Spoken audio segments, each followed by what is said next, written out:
At the end of the day, I just felt so empty, just completely depressed. I went from like 0 to like 100, like happiness. At 18 years old, I moved abroad, and it's actually my first interview. You can be anything, just be confident, and you'll do it. Hi everyone! Welcome to another episode of Mirror Magazine. This is Mahvin, your host, and today we are with amazing, talented model Ava. You can say hi to our audience. Huh? Awesome. So, in this podcast, we gather all the amazing professional models from all around the world and we interview them. We kind of dive into those part of their lives that you as followers might not know, but they want you to know. So, Ava, you can say hi and give our audience a tiny bit of introduction. Hi, it's Ava Yacob. I'm very excited to be here. This is actually my first interview, and I'm so excited to do this because as an artist, I've always wanted to share my story, and I don't normally do interviews. I just post content, so I thought it would be great if my followers get to know me a little bit.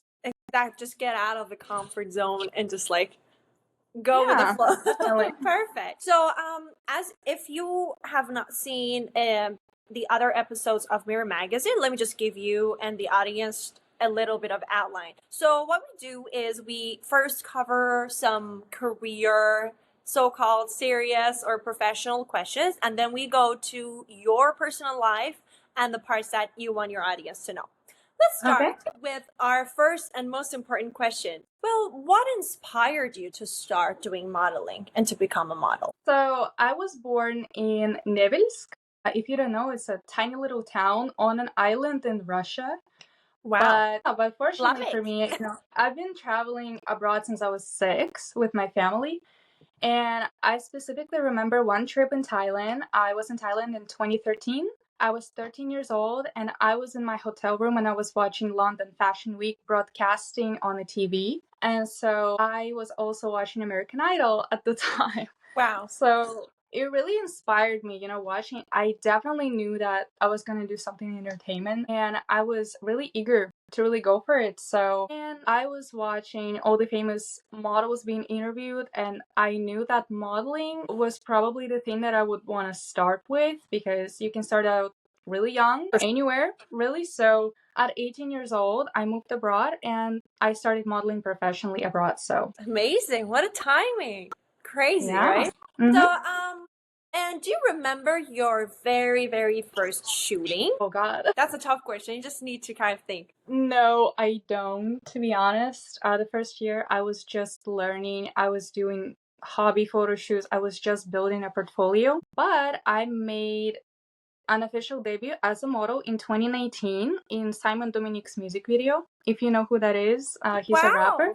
And so the song is called Make Her Dance. I was there with 20 other girls, and it was my first official gig as a model. So I was 19 years old. Sorry, guys. No, please, you go. Come on. Excuse me, we have a tiny little guest in here too. Okay, so I want to know, I want to highlight on one important underrated question that most people from outside, they look at you always in shape, always the makeup is done, the hair is done, everything looks nice, but they don't really know the effort behind all that. I want to know, how do you prepare mentally and physically for shootings, and how do you keep it? When I was starting out, I definitely started comparing myself a lot to the other people. Especially, I was 18 years old and I was looking at these people that were already like making money and getting booked. And I definitely felt a bit discouraged at the start. But actually, that was before the pandemic. So when the pandemic happened, I was forced, obviously, just like everyone else, to isolate. And it actually did really good on my mental health. I just focused on myself and just naturally remembered all the things that like I was grateful for, that I loved about myself. That just naturally, intuitively kind of gave me ideas on where I could improve. And I think as a model, especially when you're starting out, you should focus on your strength, but you also have to work on your weaknesses as well. Sure. So, but don't focus too much on those because what you focus on expands. You know, I'm the law of I just attraction focus on the type of gal. full part of the class. Yeah, Exactly. definitely. That's so true. So definitely focus on what's good in your life, what you love about yourself. And in this day and age, beauty standards are so like wide and diverse. It's not what it was like years ago. Yeah, you can be anything. Just be confident and you'll do it. For sure. So, in the middle of your talks, you kind of referred to something that is also underrated, but I care about it so much. Have you ever faced a big challenge in this path and you felt like, oh my God, maybe that's not for me. Maybe I should not be doing this. Or maybe I should kind of let it go and follow another path, but you kind of tackled that challenge and you're like, okay, I'm so proud of myself now. I want to know if you want to share what type of challenge that was. For example, for some models is body dysmorphia. Personally, it was like the diet issues.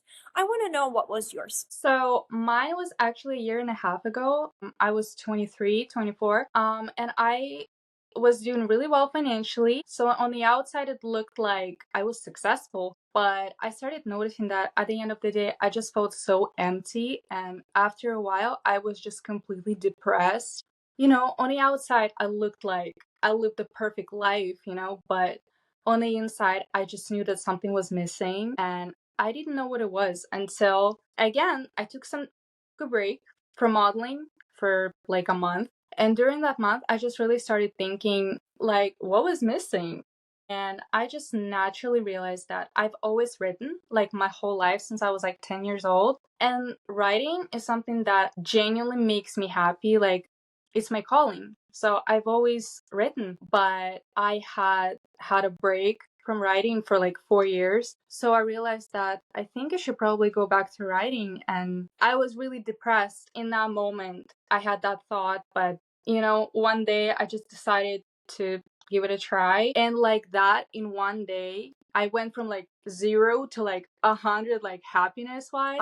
And I just couldn't believe it. I was like, oh my God, this is it. So ever since then, everything has changed. I'm so happy now. I actually just released my debut novel called Eternal. It's about angels and demons. So if you're interested, Awesome. yeah, go to my Instagram. For sure. Yeah, so I would say, okay, sorry. yeah. Just a quick question. I know that there might be audience like starting off and they might have questions. By writing, you mean journaling or any specific article, book? Just like, and just focus on that, you know, just little things. But it's different for everyone, you know. I don't know what your calling is, but whatever makes you happy, just make sure you make time for what makes you happy. And if you have a body dysmorphia, I would just suggest that, you know, just take a break from modeling for a little bit. Take care of yourself, you know, maybe reconnect with your loved ones and look in the mirror. And affirmations are very powerful. That's and so just start affirming that, you know, I am beautiful, I can do this, you know. And slowly you will see the change in how you think and how you see yourself.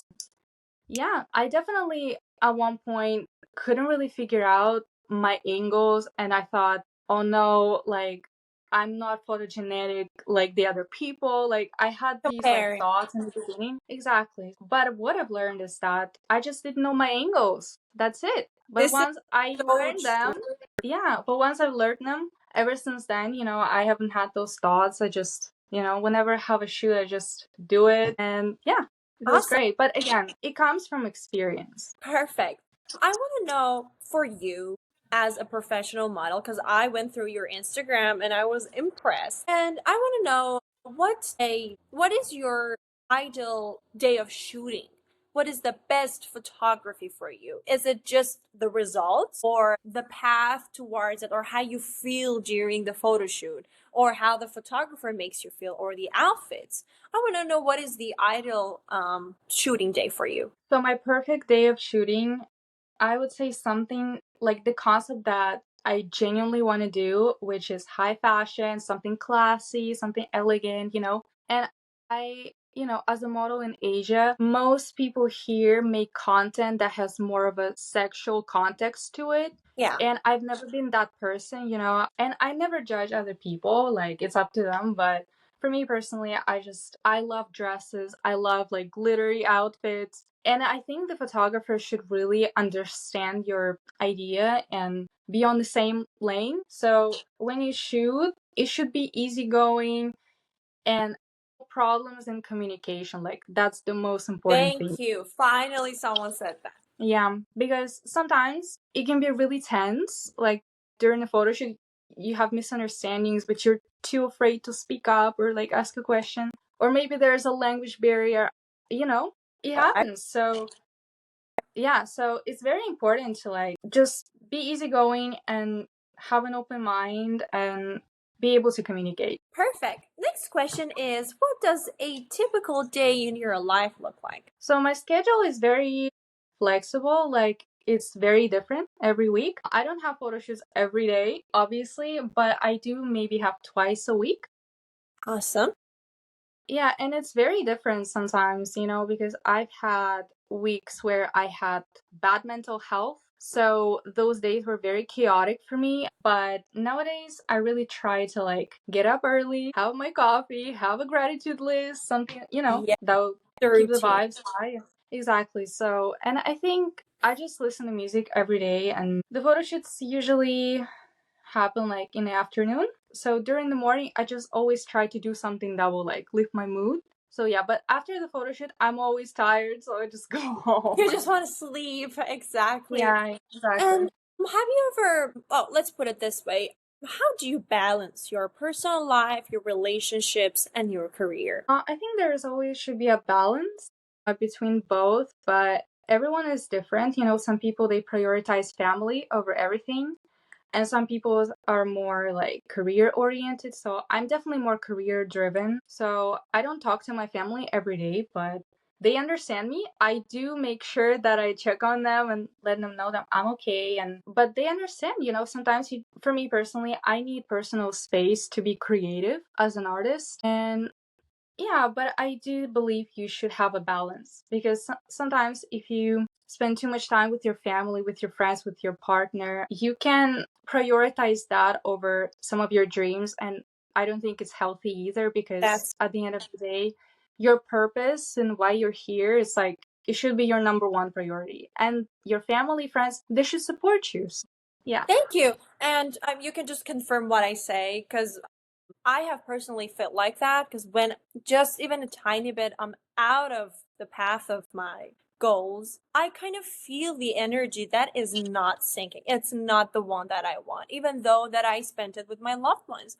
Even though I went like to my friend's birthday party, to my best friend's house, I had a sleepover. But when I come back home, I'm like, that's not my thing. Even though that was very fun, I'm not feeling like that. Is that what you mean? Yeah, before the pandemic, for 2 years, I was networking. I was at every business party, every event. I was socializing because I believe that having lots of friends in this industry, meeting photographers, all of these people at the events, they're gonna, is gonna kind of help me. And then there was a phase where I was partying too much, so I realized that for a while it can be fun, it can distract you from your day-to-day life, but in the long term, it shouldn't be your lifestyle, because That's so I for a long time I believed that I was an introvert, and now I learned that no, I just need time to myself to check in with myself and socializing. There's just too much energy exchange. Sometimes it can be draining. So for sure. definitely have some alone moments of solitude. And yeah, I think this should be absolutely balance between your social life and your health, your wellness, your peace That's of so mind. true. And how do you unwind after a long day of work? Definitely good sleep. For sure. Sometimes going to nature is so grounding to me, just walking. And I'm a very active person, so I'm outside every day and I love walking, listening to music, and watching movies. So that's my way to distress. Awesome. And how is your workout and diet plans? So I've never actually been on a diet. I've always been naturally slim. Yeah, but when I was 16, I became a vegan and I started working out every day, I follow the workout routine on YouTube. You don't have to go to the gym. It's such a myth. People are like, "Oh, I have no time," but you don't have to. There's YouTube is free. You can just find a workout for 10 minutes. You can just do some stretches. Exactly. So I don't ever go to the gym or I'm never on a diet, but I do make sure I make time throughout the day, at least 10 minutes to do something active like a cardio, something quick. And it's not what you do once a week, it's what you do every single day. That's what counts. Exactly. So if you just do a small workout every day, you're gonna have a fit body. Sure. Because you're doing Even it so for regularly. like 10 minutes a day. Exactly. And when it comes to a diet, I think everybody has a different body type. So you should know what is your healthiest body shape, what it would look like, and just stick to it. Obviously, junk food, I would never recommend, but I think you should not eat a lot of food. Just eat healthy. And you don't have to diet. Yeah, just eat healthy. That's it. That's what I'm trying to say. Thank you. Thank you. So, I want to go to some interesting fun questions, which is my favorite part of the podcast. So far, we already heard a lot of information that personally I couldn't even guess about you, becoming a writer or journaling. Okay, so if you weren't a model, what type of career do you think you'd pursue? Definitely something creative. I love Vera Wang a lot. Like, I love her Instagram. So I would think definitely something in fashion. If not modeling, then maybe design. Awesome. Yeah. Thank you. So, do you think fashion truly reflects personality or is it just business? Definitely a mixture of both. I think nowadays fashion has become more creative than ever, and we have all kinds of different stereotypes being broken. So I just think that today it's better than it's ever been, but at the end of the day, it's still all about business. So, Thank you. As a person, as an individual, you should also have a balance. Always have a balance between everything. Thank you. What's your favorite color? My favorite color is light pink, gold, and silver. Awesome. And is there any reason behind it? Light pink is associated with my childhood. Growing up, I used to wear pink clothes all the time because it made me feel like a little princess, so I would wear pink dresses. Yeah, so pink always reminds me that, sometimes you just want to feel like a little princess, and that's okay. For sure, why not? And what is your favorite food? My favorite food? Definitely sushi and Italian food. Oh my god, crazy.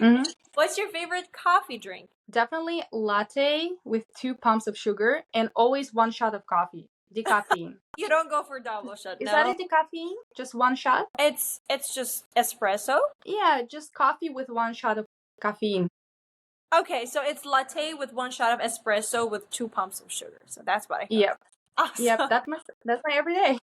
Perfect. And okay, have you ever had any role models? Yeah, absolutely. Growing up, like I mentioned, I watched American Idol all the time. And season 8 is particularly my favorite because I was watching the contestants, on stage evolve throughout weeks and getting criticism and improving. And it really taught me, what it takes to be a relevant artist today. And, that's nobody is perfect. You see someone up there, but you also have to know that they all started one day somewhere, So true. So most of my idols are definitely from that show. I love Paula Abdul so much, so That's cute. And what's your favorite hairstyle? I would say definitely long and curly. Long and curly. Awesome. Yeah. I have hair extensions, so I hope one day I can get curly hair extensions to match my natural hair texture because I have curly hair. Make your days easier. I can exactly. Exactly. I can feel you. And who's your favorite singer? Ooh, interesting question. I can't tell you the singer, but I can tell you my favorite top 3 songs. Let's do it. I can listen to it every day. without getting bored for years. So number one would be Cat DeLuna, Calling You. That's the song. Oh my god, I love that song. You know that song? Yes. Confessions of a Shopaholic. Oh my god, I love it. Yes. I love exactly. So the second one, Bette Davis Eyes, Uh-huh. Kim Carnes, and the third one, probably Neo's Closer. He's Closer. I don't know that I've heard that or not. Okay, well, we should. Yes, I should. And I really enjoy talking to you forever. I don't want this podcast to end for real. Me too. And Let's keep going. I want to know, what is the best modeling advice that you can give to the people who are starting off, especially the young people who are still tiny, but they might feel this body dysmorphia. They might see themselves in a very wrong position of comparison. So, what is your best advice for them? I would say before they start, just ask themselves, why do you want to do this? Because for me, I always wanted to be an artist, and I just knew that modeling was something that I could start with very young. So that was my reason behind it. And I love fashion, you know, I've always been into it. So I genuinely love it. And people ask me, aren't you tired of it? Like, you've been doing this for years, and this is like my main source of income. So I'm like, no, I never see this as a job because I love it. So sometimes the people that are, I think the best advice would be just pursue it if you love it. If you genuinely love it, then go for it and take care of yourself, and don't compare yourself with others because nobody is perfect. That's Nobody. it. Thank you. And what is the last thing you want your followers or audience to know about you that they don't? Definitely just recently released my novel, like I've mentioned, and I haven't talked about it ever, like anywhere. So this book is called Eterno. Is about an angel and a demon falling in love. And I had watched movies growing up that were about a demon angel love, but they were all kind of corny, to be honest. So this time I decided to give my own twist to it, and so the ending is not what you expect. So take a look at it. It's already available in 15 plus bookstores, including Google Books, Barnes and Noble, and Smashwords. Link in my bio in my Instagram, Ava Yacob. Go and check it out. This is the end of our podcast, but I really wish that I can have you more in here because I enjoy it and I feel this flow of energy, and then you're like, it's like you've known this person like forever. And that feels very nice. And I hope you also enjoyed talking with us. And so that's the end of our podcast. How was it? Yeah, so I'm very excited to be working with this magazine, and this is, again, my first podcast. So I'm very grateful for this opportunity, and it's been really nice talking to you. And my Instagram is Ava Yacob, TikTok, same, just my name, Ava Yacob. And yeah, I really hope to be back. Maybe sometimes we can do it again. For sure. Thank you so much.